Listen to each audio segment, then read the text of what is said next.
Oh la qu'est-ce donc on se retrouve pour une nouvelle vidéo où je vais vous faire l'analyse du match d'hier soir entre le Toulouse Football Club et l'Olympique de Marseille. Donc en premier je vais commencer par l'analyse de Toulouse et en deuxième je vais faire celle-là de l'OM. Donc Toulouse, on a vu hier une plutôt bonne équipe de Toulouse qui a globalement bien défendu à peu près tout le match sauf le dernier quart d'heure où ils ont craqué. Mais sinon on a vu une équipe toulousaine qui a plutôt bien défendu. Offensivement, ils n'ont pas eu beaucoup d'occasions, mais le peu de fois qu'ils ont pu se créer des occasions, ils ont été dangereux. Donc voilà, on a vu une équipe de Toulouse, comme je l'ai dit, très forte défensivement. Ils ont laissé très très peu d'espace, même quand ils se sont retrouvés à 10 contre 11 sur un carton rouge totalement mérité. J'ai du mal à comprendre pourquoi qu'ils ont demandé la VAR même. Donc voilà sur ça, mais en tout cas, on a vu un Toulouse qui défensivement a laissé très très peu d'espace, à part sur le dernier quart d'heure, et qui offensivement a réussi à se procurer quelques occasions, même si c'était assez pauvre offensivement. Je trouve que globalement, ils se sont bien battus sur ce match, et globalement, on a vu un bon état d'esprit de la part des Toulousains sur ce match-là. Donc voilà sur ça. Pour en revenir un petit peu sur la situation actuelle de Toulouse, même s'ils ont fait un bon match, honnêtement, je suis pas du tout confiant pour leur maintien en Ligue 1. Alors même s'il y a des bons joueurs, comme c'est le cas du gardien René, comme c'est le cas de Gradel, qui est peut-être un des joueurs les plus sous-cotés qui est en Ligue 1, je pense.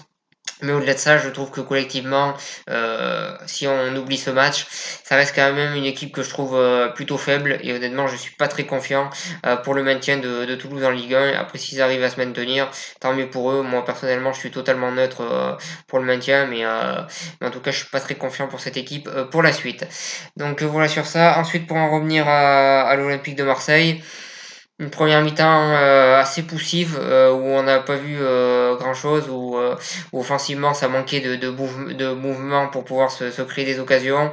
Donc voilà, c'était assez poussif. En défense, j'ai trouvé que sur les côtés, ils ont laissé pas mal d'espace durant à peu près tout le match. Donc voilà sur ça. En deuxième mi-temps, à part le dernier quart d'heure, c'est quand même resté plutôt faible côté Marseillais offensivement. On n'a pas vu des choses extraordinaires. Et comme je l'ai dit, défensivement sur les côtés, il y a eu pas mal d'espace. Il y a Mandanda aussi qui fait un arrêt déterminant à 0-0 et c'est clairement le tournant du match. Et clairement, Mandanda il répond présent dans ces moments-là. Et ça aussi c'est important et c'est ça aussi qui fait la force d'une équipe parce qu'il a eu qu'un seul arrêt à faire, mais il l'a fait et il est très important l'arrêt qu'il fait. Voilà sur ça. Et ensuite, donc défensivement, comme je l'ai dit, il y a eu des espaces sur les côtés, mais je pense que quand même on a vu une défense centrale qui a été plutôt intéressante, une défense centrale assez jeune avec deux joueurs du centre de formation, ce qui est assez rare à l'OM. Et je trouvais Camara et Perrin plutôt intéressants sur ce match-là, contrairement aux deux latéraux. Et pour en revenir un petit peu sur le milieu de terrain, Strootman, je trouve qu'il y a toujours autant de déchets dans son jeu. Sanson, je l'ai trouvé intéressant en première mi-temps, en deuxième, il s'est un petit peu effacé. Rongier, j'ai trouvé qu'il a fait un bon match, il a globalement été intéressant comme à son habitude au milieu de terrain. Payet, en première mi-temps, il a été fantomatique, mais en deuxième mi-temps, il fait cet exploit individuel qui permet à Benedetto de marquer. Donc là, c'est quand même positif parce que même sans faire un grand match, il est quand même déterminant. Donc ça a souligné. Ensuite, pour en revenir à Benedetto justement, il marque un but, c'est bien pour la confiance. Donc voilà sur ça. Ensuite, Radjonjic, je sais pas comment ça se prononce, qui qui fait une plutôt bonne rentrée avec ce but. Il y a énormément de déchets dans son jeu, de mauvais choix comme d'habitude, mais il marque un but et c'est bon aussi pour la confiance, même si je trouve que c'est globalement pas un grand joueur et que je m'attends pas à grand chose de lui, mais bon, si ça peut le mettre en confiance, pourquoi pas. Voilà sur ça, donc un OM qui sans être fabuleux a réussi à gagner. Et on sent qu'il y a un vrai collectif, que collectivement il se passe quelque chose dans cette équipe.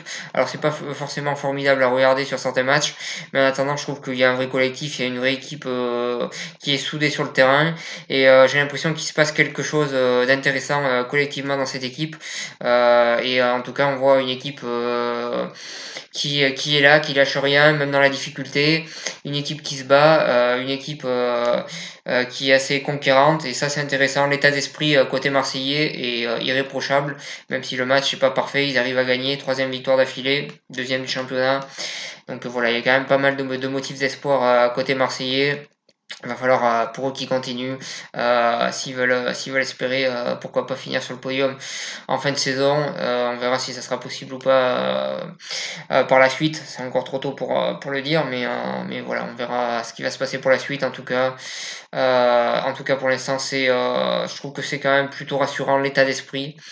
Donc voilà ce que j'avais à dire sur cette vidéo et voilà ce que j'avais à dire pour les deux équipes.